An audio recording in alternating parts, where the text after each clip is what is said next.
Let's start with C language. Yes, it is a programming language. We call also as a high level language. So there are some points here on the screen you can see here. The first point is that C language developed at AT&T's Bell Laboratories of USA in 1972.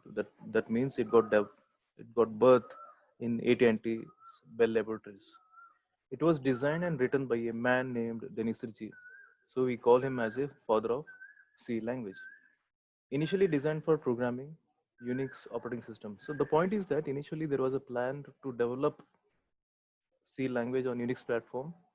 So that's what Unix itself, like C itself, is implemented on Unix operating system. So going to support the software tools as well as C compiler is written in C. So regarding the software, we're going to see in the coming sessions that we have some different software there, application software, system software. We'll understand. So compiler is a main, we can say, important system software. So which we have to discuss definitely.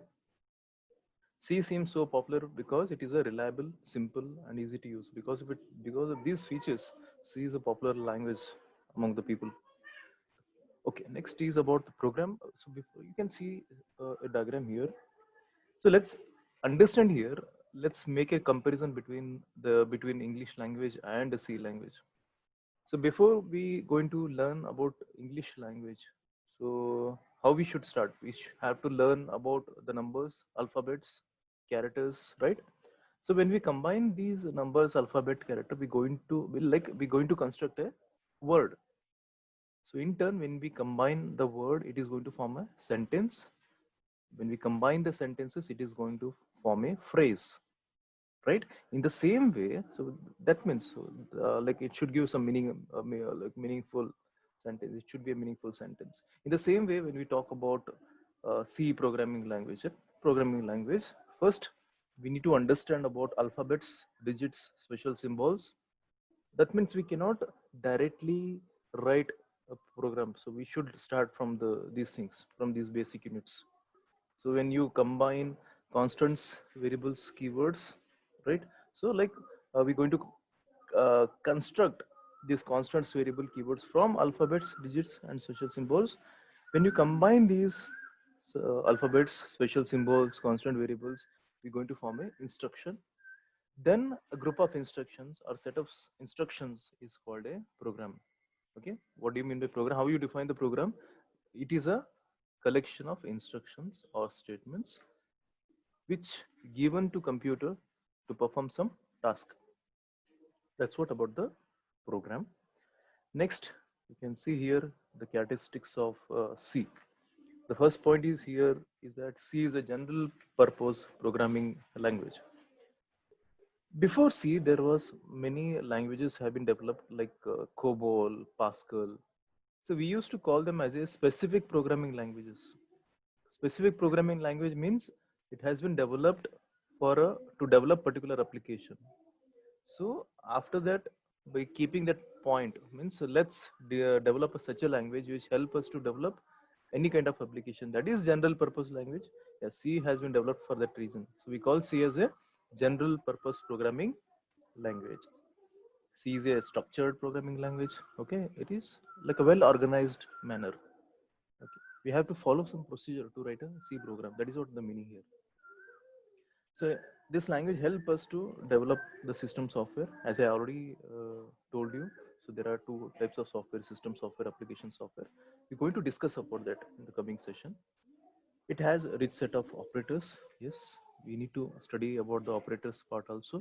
We have really important like operators here, which help us in the programming part.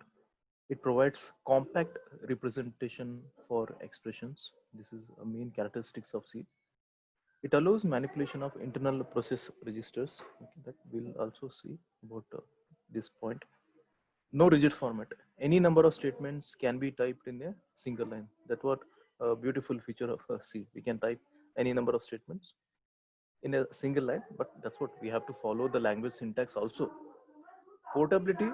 Any C program can be run on different machines with little or no modification. Portability means, for example, when you're going to develop a program on one machine, so it can be run on other machines also. So that is what portability. So portability is one of the feature of the C language. Next, about rich set of data types. Yes, we're going to study about the data types also here.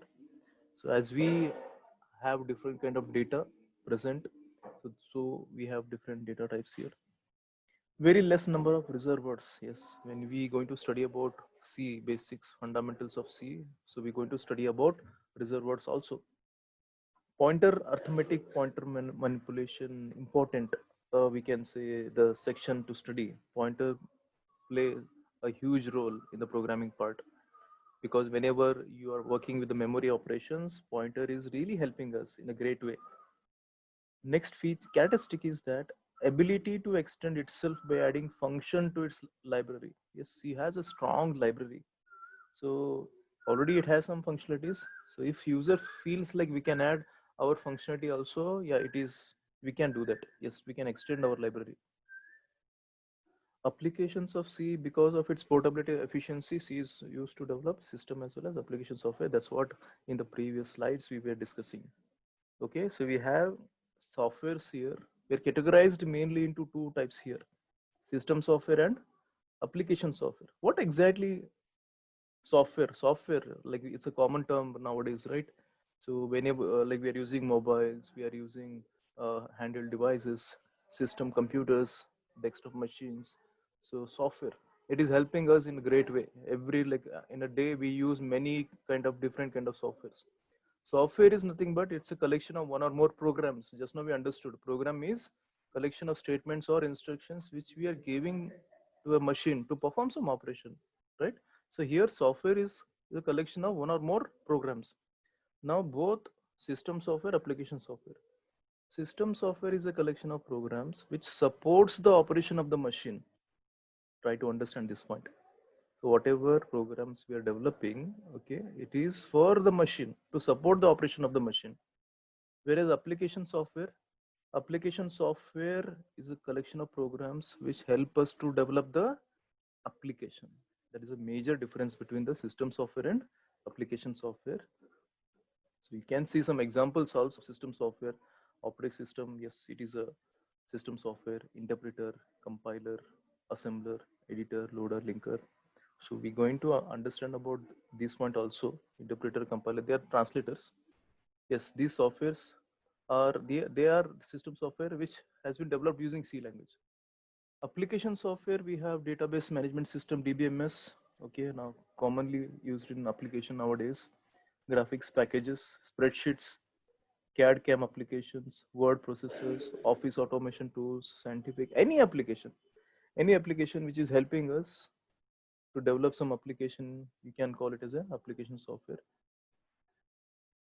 Yes, we are talking about languages. Languages is one more section in programming. So we have different kind of computer languages. One is assembly level language. First is machine level language, assembly level language, and high level language. Three languages. First, machine level language. Machine level language is a language which is going to understandable by the machine. Assembly level language is a language which consists of mnemonic code. High level language is like a English statements. Okay, so that we're going to see in the coming sessions in detail about languages, translators. For example, we understood. So languages are like what is the main usage of language? Language help us to communicate. In the same way, the languages which are mentioned here are helping us to communicate with the computer. Machine language, it is helping us to communicate with the computer, machine, right? So in short, if I have to tell you about the languages, okay, so the machine language consists of zeros and ones. We started our journey with machine level language. Okay, there we use means what? It's a binary which contains binary terms. As I said, assembly level language, it consists of mnemonic codes. For example, add R1 comma R2, subtract. Okay, so these are the instructions. We call them as a mnemonic code under the assembly level language. High level language, nowadays we are using high level language, user friendly language, because it consists of English like statements. Now we understood that machine level language is not easy because it contains zeros and ones, not a friendly one. Assembly level also contains mnemonic code. Fine, like it is understandable compared to machine level language. So what we can understand, user is happy with high level language. So now as user is happy with high level language, but user machine understand only machine level language. So what is the solution? So we have a translators there. Translator help us to translate one language to another language. So we have three different translators here: assembler, interpreter, compiler. Assembler translate assembly level language to high level language. Interpreter translates high level language to machine level language, but line by line. Compiler translates high level language to machine level language by taking complete source program at one time. This is about the translators. Fine, we'll understand about the next things in the coming session. Thank you so much. Thank you.